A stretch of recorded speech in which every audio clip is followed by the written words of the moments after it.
my channel. Kali ini kita akan bermain Attack on Titan.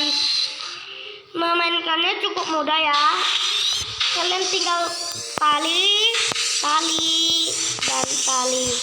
Kalau kalian bagi pemain baru, kalian jangan langsung pro guys, jangan sok pro guys.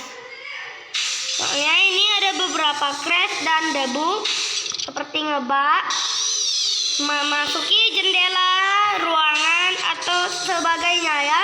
Kalau HP kalian kentang, mau beli yang bagus guys, biar kalian mainnya nggak crash gitu. Memorinya cukup banyak, yaitu 1 GB 590 MB guys. Dan memainkannya cukup mudah. Tutorialnya kalian tinggal menggunakan tali dan mencari titan yang ada di sekitar, dan kalian tinggal pencet terus ya. Ini khusus orang 3 jari punya guys, nggak 2 jari. Nah, sampai di sini dulu. Jangan lupa subscribe, komen, dan like ya guys. Goodbye, bye bye guys.